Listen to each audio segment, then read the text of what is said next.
Okey, Assalamualaikum. Selamat tengah hari. Saya Salihuddin dari penduduk Kampung Tengah ni lah.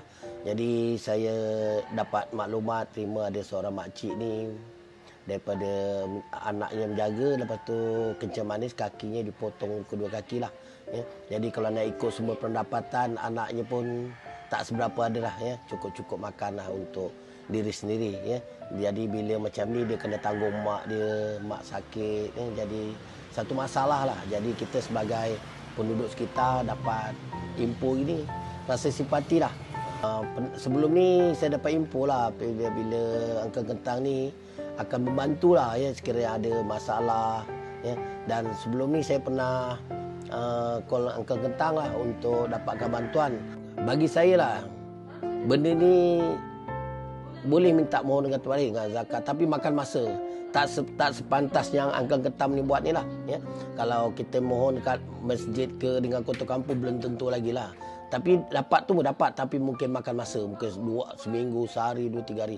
Tapi yang Uncle Ketam ni jawapannya tak sampai 5 minit. Saya mohon dia terus 5 minit terus dia jawab, dia refund balik lah ya.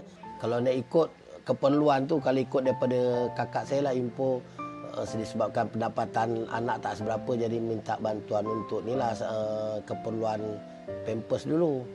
Kalau nak ikut saya call Uncle Kentang tu semalam tengah hari. Saya call dia, ada makcik ni kencing manis keperluan pampers lah ya. Jadi alhamdulillah tak sampai 5 minit Uncle Kentang hubungi saya balik, dia tanya saiz itulah saiz pampers tu.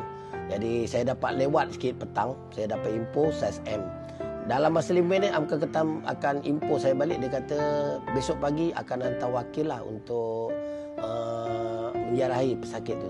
Bagi saya lah, saya mengucapkan ribuan terima kasih lah. Ya. Hanya Allah Ta'ala yang membalas Uncle Ketang ni.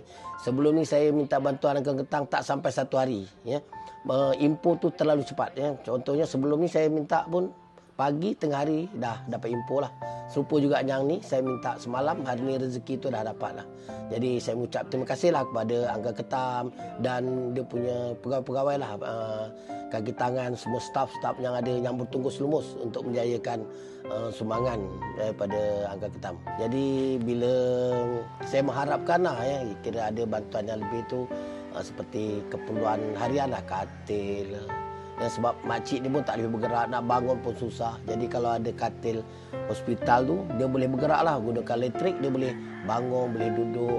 Jadi kalau dia nak pergi ke tandas ke, anak dia boleh tolak sebab dia ada roda. Jadi itu satu keperluan lah, keperluan asas. Jadi sekiranya ada yang lain lah, bantuan-bantuan yang lain tu, itu alhamdulillah lah kita membantu pada yang bermasalah. Seperti ini. Itu je.